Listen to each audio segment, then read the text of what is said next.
Hello students, welcome to my YouTube channel. Students, ಇವತ್ತು ನಾವು class 10th maths first chapter real numbers ಅಲ್ಲಿ exercise 1.1 question number 6 ನ solve ಮಾಡೋಣ. ಈಗ question number 6 ಏನು ಕೊಟ್ಟಿದ್ದಾರೆ ಅಂದ್ರೆ ಈಗ ಇವೆರಡು ನಂಬರ್ಸ್ ಗಳನ್ನ ಕೊಟ್ಟಿದ್ದಾರೆ. ಈಗ ಇವೆರಡು ನಂಬರ್ಸ್ ಗಳು ಕಂಪೋಸಿಟ್ ನಂಬರ್ಸ್ ಗಳಿದಾವೆ. ಅವು ಯಾಕೆ ಕಂಪೋಸಿಟ್ ನಂಬರ್ಸ್ ಇದಾವೆ ಅಂತ ಎಕ್ಸ್ಪ್ಲೇನ್ ಮಾಡಿ ಬರೀರಿ ಅಂತ ಕೇಳಿದ್ದಾರೆ. ಈಗ ಇದು ಫಸ್ಟ್ ನಂಬರ್ ಏನು ಕೊಟ್ಟಿದ್ದಾರೆ ಅಂದ್ರೆ 7 into ಇದು explain why 7 into 11 into 13 plus 13 and 7 into 6 into 5 into 4 into 3 into 2 into 1 plus 5 are composite numbers ಅಂತ ಕೇಳಿದ್ದಾರೆ. ಅಂದ್ರೆ ಇವು ಎರಡು ನಂಬರ್ ಕಂಪೋಸಿಟ್ ನಂಬರ್ಸ್ಗಳು. ಇವು ಯಾವ ಕಂಪೋಸಿಟ್ ನಂಬರ್ಸ್ ಇದಾವೆ ಅಂತ ನೀವು ಎಕ್ಸ್ಪ್ಲೇನ್ ಮಾಡ್ರಿ ಅಂತ ಹೇಳಿದ್ದಾರೆ. ಅದಕ್ಕೆ ನಾನು ಈ ನಂಬರ್ನ ಎ ಅಂತ ತಗೋತೀನಿ, ಈ ನಂಬರ್ನ ಬಿ ಅಂತ ತಗೋತೀನಿ. ಈಗ ನಿಮ್ಗೆ ಇವಾಗ ಕಂಪೋಸಿಟ್ ನಂಬರ್ ಅಂದ್ರೆ ನಂಬರ್ಗಳು ಇವು ಕಂಪೋಸಿಟ್ ನಂಬರ್ ಯಾಕಿದಾವಂತ ಎಕ್ಸ್ಪ್ಲೇನ್ ಮಾಡ್ರಿ ಅಂತ ಹೇಳಿದ್ದಾರೆ.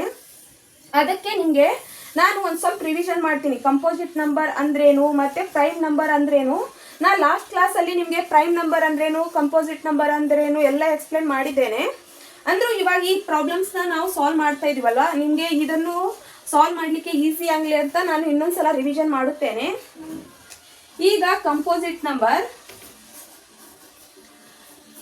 ಲೆಟ್ಸ್ ಸಪೋಸ್ ನಾವು 6 ನ ತಗೊಳ್ಳೋಣ. ಇದು 6 ತನ್ ಟೇಬಲ್ ಇಂದನೂ ಡಿವೈಡ್ ಆಗುತ್ತೆ, ಇದು 1 ಇಂದನೂ ಡಿವೈಡ್ ಆಗುತ್ತೆ, ಮತ್ತೆ ತನ್ ಟೇಬಲ್ ಅಲ್ಲಿ 6 ಇಂದನೂ ಡಿವೈಡ್ ಆಗುತ್ತೆ, ಮತ್ತೆ ಇನ್ನೂ ಎರಡು ಫ್ಯಾಕ್ಟರ್ಸ್ ಇಂದ ಮತ್ತೆ ಡಿವೈಡ್ ಆಗುತ್ತದೆ. ಇದು 2 ಮತ್ತು 3 ಇಂದ. ಈಗ ಇದು 1 ಮತ್ತು 6 ಅಂದ್ಬಿಟ್ಟು ಎರಡು ಫ್ಯಾಕ್ಟರ್ಸ್ ಹೆಚ್ಚಿಗೆ ಹೊಂದಿದೆ. ಅದಕ್ಕೆ ಇದನ್ನು ಕಂಪೋಸಿಟ್ ನಂಬರ್ ಅಂತ ಕರೆಯುತ್ತಾರೆ. ಕಂಪೋಸಿಟ್ ನಂಬರ್ ಅಂದ್ರೆ ಎರಡಕ್ಕಿಂತ ಹೆಚ್ಚು ಫ್ಯಾಕ್ಟರ್ಸ್ ಅನ್ನು ಹೊಂದಿರುವ ನಂಬರ್ಸ್ ಗಳನ್ನು ನಾವು ಕಂಪೋಸಿಟ್ ನಂಬರ್ ಅಂತ ಕರೆಯುತ್ತೇವೆ. ಈಗ ಲೆಟ್ಸ್ ಸಪೋಸ್ 12. ಈಗ 12 1 ಇಂದ ಡಿವೈಡ್ ಆಗುತ್ತದೆ, 2 ಇಂದ, ಮತ್ತೆ 3 ಇಂದ, ಮತ್ತೆ 4 ಇಂದ, ಮತ್ತೆ 6 ಇಂದ, ಮತ್ತೆ ತನ್ ಟೇಬಲ್ ಅಲ್ಲಿ. ಈಗ ಇದು ಇಷ್ಟಕ್ಕೊಂದು ಫ್ಯಾಕ್ಟರ್ಸ್ ಗಳನ್ನ ಹೊಂದಿದೆ. ಇವುಗಳನ್ನ ಫ್ಯಾಕ್ಟರ್ಸ್ ಗಳು ಅಂತ ಕರೆಯುತ್ತಾರೆ. ಇದು ತನ್ ಟೇಬಲ್ ಇಂದನೂ ಡಿವೈಡ್ ಆಗುತ್ತೆ, ಇದು 1 ಇಂದನೂ ಡಿವೈಡ್ ಆಗುತ್ತೆ, ಮತ್ತೆ ತನ್ ಟೇಬಲ್ ಇಂದನೂ ಡಿವೈಡ್ ಆಗುತ್ತೆ. ಅದನ್ನ ಬಿಟ್ಟು ಇನ್ನು 4 ಫ್ಯಾಕ್ಟರ್ಸ್ ಗಳನ್ನ ಹೆಚ್ಚಿಗೆ ಹೊಂದಿದೆ. 2, 3, 4, 6 ಎರಡು ಬಿಟ್ಟು ಎಷ್ಟು ಬೇಕಾದಷ್ಟು ಫ್ಯಾಕ್ಟರ್ಸ್ ಗಳನ್ನ ಹೆಚ್ಚಿಗೆ ಹೊಂದಿರಬಹುದು ಅಂತ ನಂಬರ್ಸ್ ಗಳನ್ನ ನಾವು ಕಂಪೋಸಿಟ್ ನಂಬರ್ ಅಂತ ಕರೆಯುತ್ತೇವೆ. ಈಗ ಪ್ರೈಮ್ ನಂಬರ್ ಅಂದ್ರೆ ಈಗ ಲೆಟ್ಸ್ ಸಪೋಸ್ 7 ಅಂತ ತಗೊಳ್ಳೋಣ. ಈಗ 7 1 ಇಂದ ಡಿವೈಡ್ ಆಗುತ್ತೆ, ಮತ್ತೆ 2 ತನ್ನ ಟೇಬಲ್ ಅಲ್ಲಿ 7 ಇಂದ ಮಾತ್ರ ಡಿವೈಡ್ ಆಗುತ್ತೆ. ಇದು ಎರಡು ನಂಬರ್ಸ್ ಬಿಟ್ರೆ ಇದು ಯಾವ ನಂಬರ್ ಇಂದನೂ ಡಿವೈಡ್ ಆಗಲ್ಲ. ಈಗ ಇವು ಏನು ಫ್ಯಾಕ್ಟರ್ಸ್ ಗಳು. ಈಗ ಎರಡು ಫ್ಯಾಕ್ಟರ್ಸ್ ಗಳನ್ನ ಹೊಂದಿರುವ ನಂಬರ್ಸ್ ಗಳನ್ನು ನಾವು ಏನಂತೀವಿ, ಪ್ರೈಮ್ ನಂಬರ್ ಅಂತ ಕರೆಯುತ್ತೇವೆ. ಈಗ ನಿಮ್ಗೆ ಇವೆರಡು ನಂಬರ್ಸ್ ಚೆನ್ನಾಗಿ ಅಂಡರ್ಸ್ಟ್ಯಾಂಡ್ ಆಗಿರ್ಬೇಕು. ಈಗ ನೆಕ್ಸ್ಟ್ ನಾವು ಈ ನಂಬರ್ಸ್ ಗಳನ್ನ ಏನ್ ಕೊಟ್ಟಿದಾರಲ್ಲ ಕಂಪೋಸಿಟ್ ನಂಬರ್ಸ್ ಗಳನ್ನ ನಾವು ಸಿಂಪ್ಲಿಫಿಕೇಶನ್ ಮಾಡಿ ಈ ನಂಬರ್ ಕಂಪೋಸಿಟ್ ನಂಬರ್ ಯಾಕಿದಾವಂತ ನಾವು ಎಕ್ಸ್ಪ್ಲೇನ್ ಮಾಡೋಣ. ಈಗ ನಾನು ಈ ನಂಬರ್ನ ಸಿಂಪ್ಲಿಫಿಕೇಶನ್ ಮಾಡೋಣ. ಈಗ ಇಲ್ಲಿ 13 ಬಂದಿದೆ, ಇಲ್ಲಿ ಕೂಡ 13 ಬಂದಿದೆ, ಇಲ್ಲಿ ಕೂಡ 13 ಬಂದಿದೆ. ಅದಕ್ಕೆ ನಾನು 13 ನ ಕಾಮನ್ ತಗೋತಾ ಇದ್ದೀನಿ. ನೆಕ್ಸ್ಟ್ ಇಲ್ಲಿ 7 ಬ್ರಾಕೆಟ್ ಅಲ್ಲಿ 7 ಬರ್ಕೊಳ್ಳೋಣ, ಇಂಟು 11 ಇಂಟು 1 ಬರ್ಕೊಳ್ಳೋಣ. ಯಾಕಂದ್ರೆ ಇಲ್ಲಿ 13 ಕಾಮನ್ ತಗೊಂಡಿದ್ದೇವೆ. ಮತ್ತೆ ಇದು ಕೂಡ ಇಲ್ಲಿ 1 ಬರುತ್ತೆ, ಯಾಕಂದ್ರೆ 13 ಕಾಮನ್ ಇದೆ. ಈಗ ನೆಕ್ಸ್ಟ್ ನಾವು ಮತ್ತೆ 13 ಇಲ್ಲಿ ಬರ್ಕೊಳ್ಳೋಣ. ಈಗ 11 7 77, ಮತ್ತೆ ಈಗ 77 1 77 ಪ್ಲಸ್ 1 ಇದೆ. ಈಗ ನೆಕ್ಸ್ಟ್ ಮತ್ತೆ 13 ಇಂಟು 78 ಆಗುತ್ತೆ. ಈಗ 78ದು ನಾವು ಪ್ರೈಮ್ ಫ್ಯಾಕ್ಟರ್ಸ್ ಮಾಡ್ಕೊಳ್ಳೋಣ. 78 ಇದು 2 ಇಂದ ಡಿವೈಡ್ ಆಗುತ್ತೆ, ಯಾಕಂದ್ರೆ ಲಾಸ್ಟ್ ಡಿಜಿಟ್ ಅಲ್ಲಿ 8 ಇದೆ. 2 3 6 ಮತ್ತೆ 1 ಉಳಿತು 18 ಆಯಿತು. 2 9 18. ನೆಕ್ಸ್ಟ್ ಇದು 3 ಇಂದ ಡಿವೈಡ್ ಆಗುತ್ತೆ, 3 1 3 ಮತ್ತೆ 3 3 ಮತ್ತೆ ಇದು 13 ಇಂದ ಮಾತ್ರ ಡಿವೈಡ್ ಆಗುತ್ತೆ, ಯಾಕಂದ್ರೆ ಇದು ಒಂದು ಪ್ರೈಮ್ ನಂಬರ್. 13 1 13. ಈಗ ಇಲ್ಲಿ ಬರ್ಕೊಳ್ಳೋಣ ನಾವು 13 ಇಂಟು ಇದರದೇನು ಪ್ರೈಮ್ ಫ್ಯಾಕ್ಟರ್ಸ್ ಬಂದಿದೆಯಲ್ಲ ಈ ಪ್ಲೇಸ್ ಅಲ್ಲಿ ಬರ್ಕೊಳ್ಳೋಣ. ಇದು ಬ್ರಾಕೆಟ್ ಇದೆ ಅಂದ್ರೆ ಇದು ಇಲ್ಲಿ ಇಂಟು ಪ್ಲೇಸ್ ಅಲ್ಲಿ ಇದೆ ಅಂತ ಅರ್ಥ. ಅದಕ್ಕೆ ಇಲ್ಲಿ ಇಂಟು ಬರ್ಕೊಳ್ಳೋಣ. 2 ಇಂಟು 3 ಇಂಟು 13 ಇಂಟು ಈಗ ಏನೂ ಇಲ್ಲ ಅಂದರೆ ಈಗ ಯಾವುದೇ ಪ್ರೈಮ್ ನಂಬರ್ಸ್, ಈಗ ಎಲ್ಲ ನಂಬರ್ಸಲ್ಲಿ 1 ಅಡಗಿದೆ. ಈಗ ಇಲ್ಲಿ 1 ಬರ್ಕೊಳ್ಳೋಣ, ಯಾಕಂದರೆ ಎಲ್ಲ ನಂಬರ್ಸಲ್ಲಿ ಪ್ರೈಮ್ ಫ್ಯಾಕ್ಟರ್ 1 ಇದ್ದೇ ಇರುತ್ತೆ, ಅದು ಕಾಮನ್ ಆಗಿ ಇದು ಇರುತ್ತೆ, ಅದು ಎಲ್ಲ ನಂಬರ್ಸಲ್ಲಿ ಅಡಗಿರುತ್ತೆ. ಈಗ ಇವು ನಂಬರ್ಸ್ ಏನಿದಾವೆ ಇದು ಈ ನಂಬರ್ಸ್ಗಳು ಈಗ ಕಂಪೋಸಿಟ್ ನಂಬರ್ಸ್ಗಳಿದಾವೆ. ಯಾಕಂದರೆ ಇವು ನಂಬರ್ಸ್ 2ಕ್ಕಿಂತ ಇನ್ನೂ ಹೆಚ್ಚಿಗೆ ನಂಬರ್ಸ್ಗಳನ್ನು ಈಗ ಈ ನಂಬರ್ಸ್ಗಳು 2ಕ್ಕಿಂತ ಹೆಚ್ಚಿಗೆ ಫ್ಯಾಕ್ಟರ್ಸನ್ನು ಹೊಂದಿದೆ.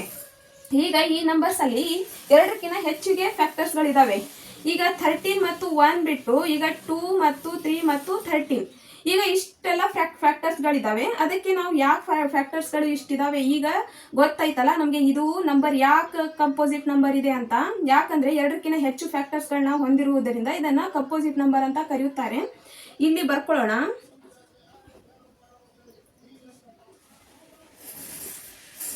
Because both these numbers has more than 2 factors.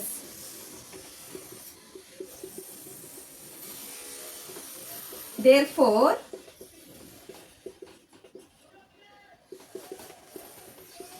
these are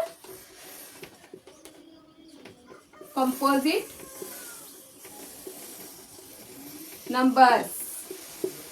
ಯಾಕಂದ್ರೆ because both these numbers has more than 2 factors, therefore these are composite numbers. ಈಗ ಇನ್ನೊಂದ್ಸಲ ನೋಡಿ, because both these numbers has more than 2 factors, therefore these are composite numbers. ಇಲ್ಲಿ ನಾನು ಇಲ್ಲಿ ಸ್ವಲ್ಪ gap ಇದ್ದೀನಿ. ಈಗ ಇದನ್ನು ನಾವು ಲ್ಯಾಂಗ್ವೇಜಲ್ಲಿ ಬರ್ತೀವಿ. ಯಾಕಂದರೆ ಇದು ಕಂಪೋಸಿಟ್ ನಂಬರ್ ಯಾಕಿದೆ ಅಂದರೆ ಇದು 2ಕ್ಕಿಂತ ಹೆಚ್ಚು ಫ್ಯಾಕ್ಟರ್ಸ್ಗಳನ್ನ ಹೊಂದಿದೆ, ಆದ್ದರಿಂದ ಇದು ಒಂದು ಕಂಪೋಸಿಟ್ ನಂಬರ್ ಅಂತ ನಾವು ಇಲ್ಲಿ ಎಕ್ಸ್ಪ್ಲೇನ್ ಮಾಡಿ ಬರೆದಿದ್ದೇವೆ. ನೆಕ್ಸ್ಟ್ ನಾವು ಈ ನಂಬರ್ನ ಎಕ್ಸ್ಪ್ಲೇನ್ ಮಾಡೋಣ. ಈ ನಂಬರ್ದು ನಾವು ಸಿಂಪ್ಲಿಫಿಕೇಶನ್ ಮಾಡ್ಕೊಳ್ಳೋಣ. ಯಾಕಂದರೆ ಈ ನಂಬರ್ನ ನಾನು ಬಿ ಅಂತ ತಿಳ್ಕೊಂಡಿದ್ದೇನೆ. ಈಗ ಇದರದ್ದು ಸಿಂಪ್ಲಿಫಿಕೇಶನ್ ಮಾಡ್ಕೊಳ್ಳೋಣ. ಈಗ ಇಲ್ಲಿ 5 ಇದೆ ಮತ್ತು ಇಲ್ಲಿ 5 ಇದೆ, ಅದಕ್ಕೆ ನಾನು ಇಲ್ಲಿ 5ನ ಕಾಮನ್ ತಗೋತಾ ಇದ್ದೀನಿ. ಈಗ 7 × 6 ಇದು 5 ಇದ್ದ ಜಾಗದಲ್ಲಿ 1 ಬರ್ಕೊಳ್ಳೋಣ. ಮತ್ತು 4 × 3 × 2 × 1 ಮತ್ತು ಪ್ಲಸ್ ಇದೆ, ಇದು 5 ಇದ್ದಲ್ಲಿ 1 ಬರ್ಕೊಳ್ಳೋಣ, +1. ಈಗ 5 ಕಾಮನ್ ಇದೆಯಲ್ಲ, ಅದಕ್ಕೆ ಇಲ್ಲಿ ನಾವು +1 ಬರ್ಕೊಂಡಿದ್ದೇವೆ. ಈಗ ನೆಕ್ಸ್ಟ್ ಮತ್ತೆ 5, ಇಲ್ಲಿ 6 7 42, ಮತ್ತೆ ಇಲ್ಲಿ ಏನಿದೆ 4 3 12 12 2 24. ಇದನ್ನು ನಾವು ಇಲ್ಲಿ ಮಲ್ಟಿಪ್ಲೈ ಮಾಡೋಣ. 42 × 24. ಈಗ 2 2 8, ಮತ್ತು ಇದು 4 2 8, ಸಾರಿ 4 2 8, 4 4 16. ಈಗ ಮತ್ತೆ ಇದನ್ನು 2 ಇಂದ ಮಲ್ಟಿಪ್ಲೈ ಮಾಡ್ಕೊಳ್ಳೋಣ. 2 2 4, ಮತ್ತು 2 4 8, ಇದನ್ನು ಆ್ಯಡ್ ಮಾಡ್ಕೊಳ್ಳೋಣ. 8, ಇಲ್ಲಿ 10 ಆಯಿತು, ಇಲ್ಲಿ 0, ಮತ್ತು ಇದು ಮತ್ತೆ 10 ಆಯಿತು. ಈಗ 1008 ಬಂದಿದೆ. ಇಲ್ಲಿ 1008 ಮತ್ತು ಪ್ಲಸ್ಸಲ್ಲಿ 1 ಇದೆ. ಈಗ ಇದರ ಫ್ಯಾಕ್ಟರ್ಸ್ ಏನು ಬಂದಿದೆ ಅಂದರೆ 5 × ಈಗ ಇದನ್ನು ಇಲ್ಲಿ ಬರ್ಕೊಳ್ಳೋಣ. ಈಗ ಇದನ್ನು ಪ್ಲಸ್ ಮಾಡಿದರೆ 1009 ಬರುತ್ತೆ. ಇಂಟು ಏನೂ ಇಲ್ಲ ಅಂದರೆ 1 ಕಾಮನ್ ಇದ್ದೇ ಇರುತ್ತೆ, ಎಲ್ಲದರಲ್ಲೂ 1 ಫ್ಯಾಕ್ಟರ್ ಅಡಗಿರುತ್ತೆ. ಅದನ್ನು ಇಲ್ಲಿ ಬರ್ಕೊಳ್ಳೋಣ. ಏನೂ ಇಲ್ಲಿ ಕಾಮನ್ ಈಗ ಯಾವುದೇ ಪ್ರತಿಯೊಂದು ನಂಬರ್ ಹಿಂದೆ 1 ಇದ್ದೇ ಇರುತ್ತದೆ, ಅದನ್ನು ನಾವು ಇಲ್ಲಿ ಬರ್ಕೊಂಡಿದ್ದೇವೆ ಅಷ್ಟೇ. ಈಗ ಏನು ಫ್ಯಾಕ್ಟರ್ಸ್, ಇವು 2ಕ್ಕಿಂತ ಹೆಚ್ಚಿಗೆ ಫ್ಯಾಕ್ಟರ್ಸ್ ಬಂದಿವೆ, ಅದಕ್ಕೆ ಇದನ್ನು ನಾವು ಕಂಪೋಸಿಟ್ ನಂಬರ್ ಅಂತ ಕರೆಯುತ್ತೇವೆ. ಈಗ ಇದರದ್ದು ಸಿಂಪ್ಲಿಫಿಕೇಶನ್ ಆಯಿತು. ಈಗ ನಾವು ಎಕ್ಸ್ಪ್ಲೇನ್ ಮಾಡಿ ಬರೆಯೋಣ. ಯಾಕಂದರೆ ಇದು ಯಾಕೆ ಕಂಪೋಸಿಟ್ ನಂಬರ್ ಅಂದರೆ ನಾವು ಸಿಂಪ್ಲಿಫಿಕೇಶನ್ ಮಾಡಿದಾಗ ಇದು 2ಕ್ಕಿಂತ ಹೆಚ್ಚು ಫ್ಯಾಕ್ಟರ್ಸ್ ಇದೆ, ಅದಕ್ಕೆ ಇದು ಕಂಪೋಸಿಟ್ ನಂಬರ್ ಅಂತ ಇದನ್ನು ನಾವು ಎಕ್ಸ್ಪ್ಲೇನ್ ಮಾಡಿ ಬರೆಯೋಣ. Because both these numbers has more than 2 factors. Therefore,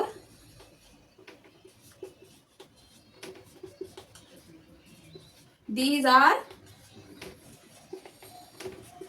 composite numbers. ಈಗ ಇದು ಯಾಕೆ ಕಂಪೋಸಿಟ್ ನಂಬರ್ ಇದೆ ಅಂದರೆ because both these numbers has more than 2 factors, therefore these are composite numbers ಅಂತ ಇದನ್ನು ನಾವು ಎಕ್ಸ್ಪ್ಲೇನ್ ಮಾಡಿ ಬರೆದಿದ್ದೇವೆ. ಈಗ ಇವು ಎರಡು ಪ್ರಾಬ್ಲಮ್ಸ್ ನಿಮಗೆ ಚೆನ್ನಾಗಿ ಅಂಡರ್ಸ್ಟ್ಯಾಂಡ್ ಆಗಿದೆ ಅಂತ ಭಾವಿಸ್ತೀನಿ. ನನ್ನಿಂದ ಎಷ್ಟು ಸಾಧ್ಯ ಆಗುತ್ತೋ ಅಷ್ಟು ನಿಮಗೆ ತಿಳಿಸಿ ನಾನು ಹೇಳಲಿಕ್ಕೆ ಪ್ರಯತ್ನ ಮಾಡ್ತಾ ಇದ್ದೀನಿ. ನಿಮಗೆ ಏನಾದರೂ ಇದರಲ್ಲಿ ಡೌಟ್ಸ್ ಇದ್ದರೆ ನನಗೆ ಕಮೆಂಟ್ ಮಾಡಿ, ಮತ್ತು ಲೈಕ್ ಮಾಡಿ, ನನ್ನ ಚಾನಲ್ನ ಸಬ್ಸ್ಕ್ರೈಬ್ ಮಾಡ್ಕೊಳ್ಳಿ, ಮತ್ತು ಶೇರ್ ಮಾಡಿ. Thank you for watching.